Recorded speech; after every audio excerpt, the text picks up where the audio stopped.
Hello students, आज के इस लेक्चर में हम लोग क्लासिकल मैकेनिक्स यूनिट सेकंड का एक इम्पॉर्टेंट न्यूमेरिकल सॉल्व करेंगे। इसमें हम लोग देखेंगे कि कैसे हम लोग लाग्रांजियन से न्यूटोनियन मैकेनिक्स पर जा सकते हैं, मतलब कैसे लाग्रांजियन इक्वेशन से हम लोग न्यूटन्स इक्वेशन ऑफ मोशन को लिख सकते हैं। इस चीज़ को देखा जाएगा। ये क्वेश्चन काफ़ी इम्पॉर्टेंट है। ओके, आपके सिलेबस में पर्टिकुलरली ये मेंशन नहीं है, लेकिन आपके सिलेबस के पॉइंट ऑफ व्यू से ये क्वेश्चन इम्पॉर्टेंट है। अधिकतर इसको पूछा जाता है, जब शार्ट टाइप आंसर पूछा जाता है तो शार्ट टाइप आंसर में इसको पूछा जाता है। ठीक, तो इस चीज़ को हम लोग देखेंगे। ये छोटा सा क्वेश्चन है। फिर इसके आगे 1 से 2 दिन में हम लोग क्लासिकल मैकेनिक्स यूनिट सेकंड को फिनिश कर लेंगे और क्वांटम मैकेनिक्स यूनिट सेकंड को भी आज हम लोग फिनिश कर चुके हैं। ठीक, अब आगे हम लोग नए चैप्टर पे चलेंगे, तो जो अभी तक आप पढ़े हुए हैं उनको आप अच्छे से रिवाइज करते रहिए।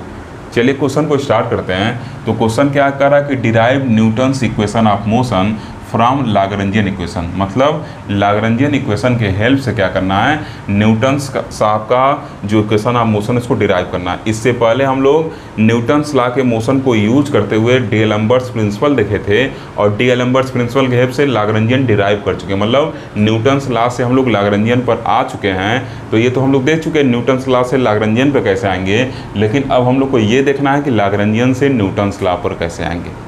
ठीक, उसका उल्टा केस है। ओके, तो इसके लिए हम क्या कंसिडर कर रहे हैं कि एक कंसिडर कर रहे हैं कि मास m का एक पार्टिकल है, तो क्या कंसिडर करेंगे, consider a motion of a particle of mass m।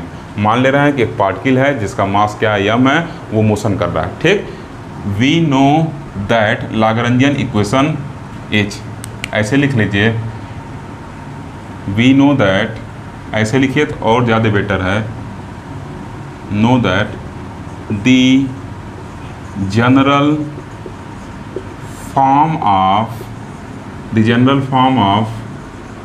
Lagrangian equation is। ठीक, लाग्रांजियन इक्वेशन का जनरल फॉर्म क्या है, d by d t bracket में curly T over curly q j dot minus curly T over curly q j dot equal to capital Q j. ये कैसे आया है, अगर इसको आप अभी तक नहीं जान पा रहे हैं तो आप मेरा लेक्चर जाके देखिए, जिसमें हम लोग डिराइव किए हैं लाग्रांजियन इक्वेशन यूजिंग डीएलम्बर्ट्स प्रिंसिपल। तो उसमें मैं बताया हूँ कि ये इक्वेशन कैसे निकल कर आया। ओके, इसको क्या कर ले रहे हैं, इक्वेशन नंबर फर्स्ट मान ले रहे हैं। क्लियर है। और एक चीज़ और, आज हम क्या करेंगे, कार्टेशियन कोऑर्डिनेट को जनरलाइज कोऑर्डिनेट के फॉर्म में कंसिडर करेंगे। क्लियर है, बात समझ रहे हैं। मतलब आज हम लोग जो जनरलाइज कोऑर्डिनेट यहाँ लिखे हुए हैं इसके जगह क्या करेंगे, कार्टेशियन कोऑर्डिनेट यूज करेंगे। और फिर क्योंकि कार्टेशियन कोऑर्डिनेट यूज करेंगे, चीज़ें काफ़ी इजी हो जाएंगी और उसको यूज करते हुए न्यूटन्स लॉ पे क्या करेंगे, अप्रोच कर जाएंगे। ठीक, तो आप यहाँ लिख भी सकते हैं, इसके आगे आप लिख सकते हैं।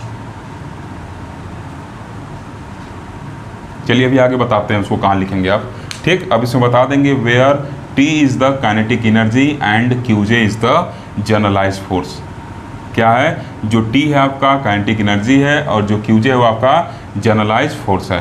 ठीक, अब यहाँ लिख, और एक चीज़ और बता सकते हैं, and Q J is the generalised coordinate. क्या है, क्यू जे जो आपका जनरलाइज्ड कोऑर्डिनेट है। ठीक, इसके आगे लिखिएगा, here we will consider Cartesian coordinate as the generalised coordinate. चीज़ों को आसान बनाने के लिए जो कार्टेशियन कोऑर्डिनेट था उसको हम क्या कर रहे हैं, जनरलाइज्ड कोऑर्डिनेट कंसीडर कर रहे हैं। ठीक, तो लिख दिए हैं। यहाँ तक तो हमको इन्फॉर्मेशन पता था जनरल इक्वेशन से कि टी क्या होगा, काइनेटिक एनर्जी होगा, क्यू जे क्या होगा, जनरलाइज फोर्स होगा, और ये जो स्मॉल क्यू जे ये क्या है, जनरलाइज कोऑर्डिनेट है। ठीक, लेकिन न्यूटन साहब पर अप्रोच करने के लिए, न्यूटन्स इक्वेशन ऑफ मोशन पहुँचने के लिए हम लोग क्या मान रहे हैं, लिख दिए, here we will consider Cartesian coordinate as the generalise coordinate. यहाँ पे हम लोग कार्टेशियन कोऑर्डिनेट को एज द जनरलाइज कोऑर्डिनेट क्या करेंगे, यूज करेंगे। ठीक, कंसीडर करेंगे। ठीक, और फिर लिखेंगे, नेक्स्ट टाइम लिखिएगा, here Q1 equal to X, Q2 equal to Y and Q3 equal to Z. Clear. ये जे का वैल्यू क्या होता था, जो जे का वैल्यू था ये 1 से लेके एन तक होता था। आप अगर जनरलाइज कोऑर्डिनेट और मेरा लेक्चर देखे हैं तो आप वहाँ से इस चीज़ को समझ रहे होंगे, ठीक। लेकिन यहाँ पे हम क्या कर रहे हैं, आपको अगर मन करे तो आप एक्स वाई जेड तीनों ना लेकर कोई 2 लेकर भी काम चला सकते हैं, कोई 1 लेकर भी काम चला सकते हैं, इसमें कोई दिक्कत नहीं है, ठीक। लेकिन जनरल केस हम लोग पढ़ रहे हैं, जनरल केस की बात करना चाह रहे हैं, इस वजह से तीनों कंपोनेंट ले लिए हैं एक्स वाई जेड। अभी आपको आगे पता चलेगा कि ऐसा क्यों किए हैं। जब आगे 1-2 स्टेप और हम लोग बढ़ेंगे तब वहाँ से आपको क्लियर हो जाएगा कि ऐसा हम लोग क्यों लिए हैं, क्लियर। तो आप एक्स वाई भी लेकर काम चला सकते हैं या तीनों भी ले सकते हैं, ठीक। तो यहाँ पे अब जो जनरलाइज कोऑर्डिनेट हम लिए हैं, 3 जनरलाइज कोऑर्डिनेट माने हैं क्या, एक्स वाई जेड, मतलब Q1 इक्वल टू एक्स कर दिए, Q2 equal to Y and Q3 equal to क्या कर दिए, जेड कर दिए। और अभी तक यहाँ जो Qj था, Qj मतलब J का वैल्यू 1 से n तक हो सकता था। इस चीज़ को जब मैं पढ़ाया था तो बताया था, मतलब J अगर मान ली 100 पार्टिकल का सिस्टम है तो Qj क्या हो सकता है, ith पार्टिकल का कोऑर्डिनेट्स हो सकता है, सॉरी Qj क्या हो सकता है आपका, अगर 1 से लेके मतलब 100 पार्टिकल का सिस्टम है तो Qj आपका 50वें पार्टिकल का कोऑर्डिनेट हो सकता है, 60वें का हो सकता है, पहले का हो सकता है, 100वें का हो सकता है, ठीक। इस चीज़ को मैं बताया था। अब यहाँ पे मैं क्या कर दिया, एक कंस्टेंट आप इस तरीके से कर सकते हैं, लगा दिया हूँ कि क्या है, बस 3 कोऑर्डिनेट है और वो क्या है, एक्स वाई जेड है, क्लियर। और फिर क्या लिखेंगे, एंड जनरलाइज फोर्स कंपोनेंट्स। तो अब ये कार्टेशियन कोऑर्डिनेट के फॉर्म में चले गए हैं, तो जो इनके करस्पॉन्डिंग जनरलाइज फोर्स कंपोनेंट होगा वो क्या होगा, Q1 के करस्पॉन्डिंग क्या हो जाएगा, capital Q1 equal to F X, Q2 equal to क्या हो जाएगा एफ वाई, और Q3 इक्वल टू क्या हो जाएगा एफ जेड, क्योंकि Q3 क्या है, जेड के बराबर माने हैं, ठीक। तो अब इसके आगे क्या लिखेंगे, इस चीज़ को हम लोग को देखना है, ठीक। तो इसके आगे जो लिखना है ऊपर मैं लिख रहा हूँ, आप नोट करते जाइए, काफ़ी आसान है। अगर आप जनरलाइज कोऑर्डिनेट से, लाग्रांजियन इक्वेशन से परिचित हैं तो ये आपको काफ़ी आसान लगने वाला है।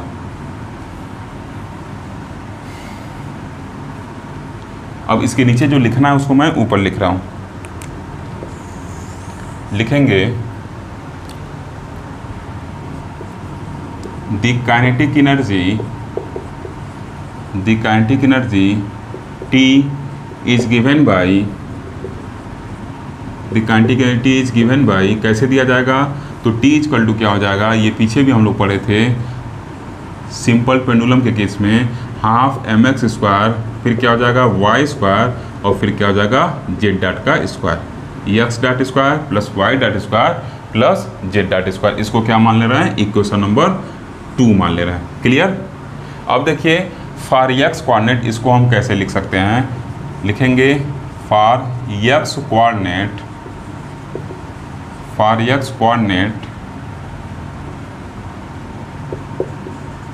ऐसे आप ओनली लगा दे तो और बेटर है, यहाँ लिख दीजिएगा for only X coordinate the equation first can be write as, X coordinate के लिए इक्वेशन फर्स्ट कैसे लिख सकते हैं, तो जहाँ जहाँ पे क्या है Qj है वहाँ आप क्या लिखेंगे, x लिखेंगे, तो यहाँ Qj डॉट है तो x डॉट हो जाएगा, यहाँ Qj है तो क्या हो जाएगा आपका x हो जाएगा, और यहाँ इस Qj की जगह आपका क्या हो जाएगा fx हो जाएगा, क्योंकि यही हम लोग माने हैं, ठीक। तो क्या लिख देंगे इसको हम लोग क्या लिखेंगे, D by d T of करली टी ओवर करली Qj की जगह क्या लिख देंगे x डॉट माइनस करली टी ओवर करली x, और यहाँ आप क्या लिख देंगे f of x। This is the equation number 3, okay. Note करिए, नीचे का मैं तब तक इरेज कर देता हूँ।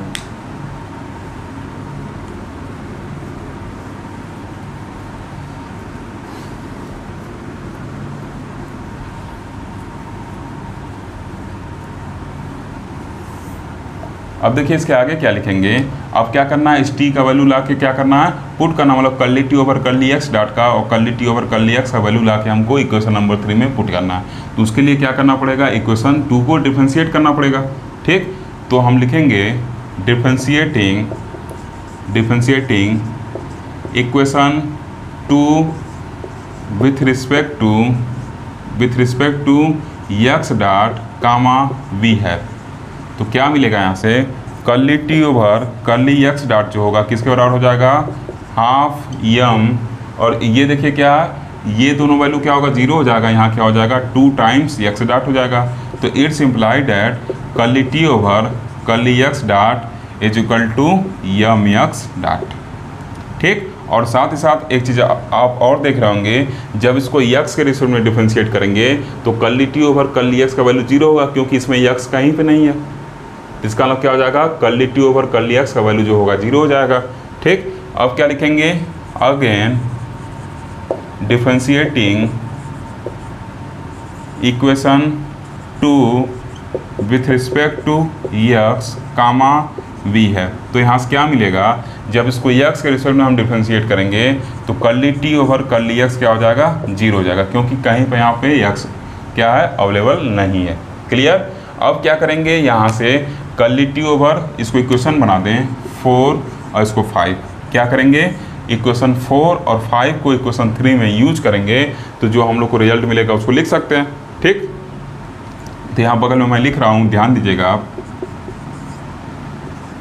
Using equation 4 and 5 in equation 3 comma we है। तो यहाँ से क्या मिलेगा, जब इसको यूज करेंगे तो क्या हो जाएगा, D by d T of ये क्या हो गया आपका, यम एक्स डॉट हो जाएगा, यम एक्स डॉट। ठीक, और इधर इसका वैल्यू पूरा 0 हो जाएगा, तो -0 is equal to F x. Okay, देखिए अब इसको आगे क्या लिख सकते हैं, यम एक्स डॉट लिखा हुआ है। ठीक, तो एक्स डॉट को हम क्या कहते हैं, वेलोसिटी कहते हैं, तो इसको v कह सकते हैं ना। तो v के साथ जब हम क्या करें, यम को ऐड कर दें तो क्या होगा, ये ऐसे समझिए, v इक्वल टू क्या होता है, d x by d t होता है, तो v equal to x dot लिख सकते हैं।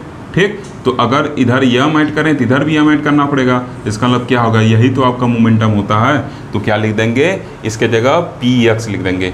P लिखेंगे, मोमेंटम होगा, साथ साथ x लिख देंगे ताकि पता चले कि मोमेंटम का क्या है, x कंपोनेंट है। ठीक, और इक्वल टू क्या है, एफ एक्स है ये आपका। क्लियर। इसी तरीके से अब यहाँ देखिए बता दिए हैं वेयर, इसके नीचे जो लिखना है उसको मैं यहाँ लिखा हूँ, उसको यहाँ लिख दिया हूँ। ठीक, बता देंगे where p x equal to m x dot is the x component of momentum. और फिर प्रूफ करने की जरूरत नहीं, अगर आपके पास टाइम हो तो इसको भी, जैसे इसके लिए सॉल्व किया हूँ, आप y कंपोनेंट के लिए लाग्रेंजियन लिखिए और फिर उसके हिसाब से सॉल्व कर सकते हैं, लेकिन उसकी कोई ज़रूरत नहीं है, आप डायरेक्ट लिखिएगा। Similarly we can obtain f y equal to d p y by d t and f z equal to d p z upon d t. मतलब ये y कंपोनेंट ऑफ मोमेंटम है पी वाई, और p z क्या है, z component of momentum है। ठीक, आगे क्या लिख सकते हैं, 10 जो टोटल फोर्स होगा F वो क्या होता है, F x i cap, F Y j cap और एफ जेड के कैप के बराबर होगा। तो यहाँ से क्या लिख सकते हैं हम, डी बाई डी टी, और ये क्या हो जाएगा आपका, कहाँ गया, पी एक्स। ठीक, आई कैप, फिर क्या लिख सकते हैं, डी बाई डी टी, और इसको क्या लिख सकते हैं, पी वाई, और इधर क्या लिख सकते हैं, D by d T of P Z. ठीक, यहाँ देखिए जे कैप रहेगा और यहाँ क्या रहेगा, के कैप रहेगा।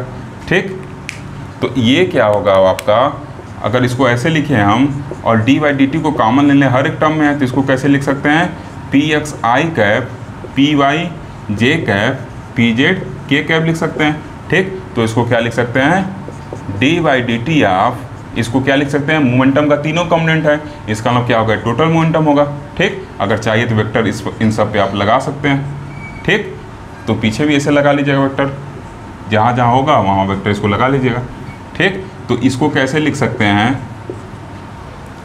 F equal to d p by d t, और याद करिए यही क्या था आपका, न्यूटन्स लॉ ऑफ मोशन था, न्यूटन सेकेंड लॉ था। बता दीजिएगा where p equal to sum of p x i cap, p y j cap plus p z k cap. Clear. और नीचे लिख दीजिएगा which is the Newton's law of motion, जो क्या है, न्यूटन्स लॉ ऑफ मोशन है। इस तरीके से हम लोग देखें कि हम लोग लाग्रेंजियन से न्यूटन्स लॉ ऑफ मोशन पर भी अप्रोच कर सकते हैं, जिसका प्रूफ मैंने आपको दे दिया। ओके, आज के लेक्चर में बस इतना ही। अगर लेक्चर अच्छा लगा हो तो लेक्चर को लाइक करिए, शेयर करिए तथा साथ साथ चैनल को सब्सक्राइब करिए। Thank you for watching.